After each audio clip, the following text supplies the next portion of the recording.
इसके बाद हम आते हैं अपने लघुत्तरीय प्रश्नों पर।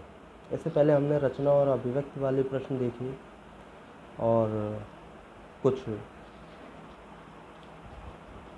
प्रश्नों पर चर्चा की।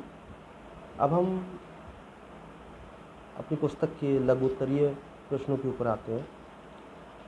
लघुत्तरीय प्रश्नों की श्रृंखला में पहला प्रश्न है, नाना साहब कौन थे, वे कहाँ और किस विद्रोह में असफल हुए? तो इस प्रश्न का जो उत्तर है वो है, नाना साहब भारत के महान क्रांतिकारियों में से एक थे।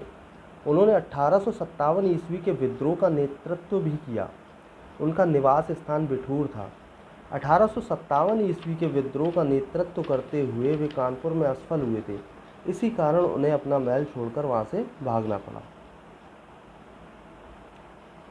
एक और प्रश्न अगला जो कि महत्वपूर्ण भी है। तो अगला प्रश्न है, अंग्रेज सरकार नाना साहब के बिठूर के महल को क्यों तहस-नहस करना चाहती थी और ये किस समय की घटना है? तो इसका उत्तर देखते हैं।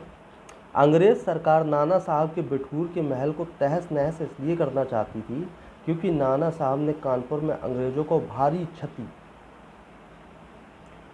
पहुंचाई थी। क्षति का मतलब है नुकसान। नाना साहब ने अंग्रेजों को बहुत बड़ा नुकसान पहुंचाया था। इसलिए वो ये चाहते थे कि जो नाना साहब से रिलेटेड जो भी चीज़ है, उससे जुड़ी हुई जो भी वस्तु है उसे नष्ट कर दिया जाए। इसीलिए वो इस महल को नष्ट करना चाहते थे।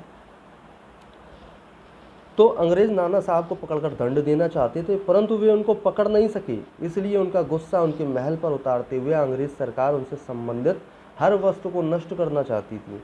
ये घटना 1857 ईस्वी के समय की है। अगला प्रश्न है हमारा, अंग्रेज सेनापति और मैना के बीच महल के संदर्भ में क्या बातचीत हुई, स्पष्ट कीजिए। उत्तर है, मैना ने सेनापति से कहा, क्या आप कृपा कर इस महल की रक्षा करेंगे? सेनापति, क्यों, तुम्हारा इसमें क्या उद्देश्य है? बालिका मैना, आप ही बताइए, ये मकान गिराने में आपका क्या उद्देश्य है? सेनापति, यह मकान विद्रोहियों के नेता नाना साहब का निवास स्थान था। सरकार ने इसे विध्वंस करने की आज्ञा दी है। विध्वंस का मतलब इसको तोड़ने की आज्ञा दी है। अगला हमारा प्रश्न है, नाना साहब की पुत्री का परिचय जानकर जनरल हे पर क्या प्रभाव पड़ा?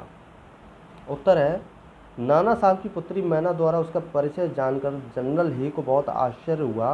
वह अपनी पुत्री मेरी की सहचरी, और सहचरी का मतलब उसकी जो फ्रेंड है, जो मित्र है, उसको बोलते हैं सहचरी। अगर लड़की है तो सहचरी, अगर लड़का है तो सहचर।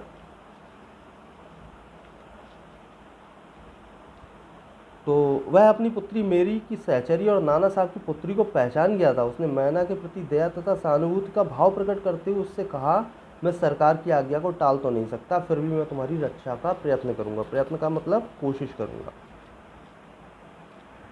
सेनापति ने महल को नष्ट करने के संबंध में अपनी क्या मजबूरी जताई?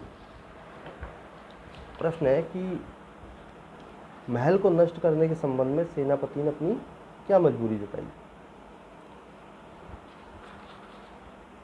मैना का परिचय जानने के बाद सेनापति हे के मन में उसके प्रति दया का भाव उत्पन्न हुआ था, परंतु महल को नष्ट करने के संबंध में उसने अपनी मजबूरी बताते हुए कहा कि मैं जिस सरकार का नौकर हूँ उसकी आज्ञा नहीं टाल सकता, परंतु फिर भी मैं इस महल की रक्षा करने का प्रयत्न करूंगा। सेनापति हे ने जनरल आउटरम से क्या प्रार्थना की? सेनापति हे ने जनरल आउटरम से प्रार्थना की, मैं इस महल को बचाना चाहता हूँ, इसलिए क्या ऐसा कोई उपाय है जिससे इस महल को बचाया जा सके? तो ये थे हमारे कुछ चुनिंदा मुख्य प्रश्न और उनके उत्तर। और इसी के साथ हमारा पाठ समाप्त होता है। नाना साहब की पुत्री मैना देवी को भस्म कर दिया गया। धन्यवाद।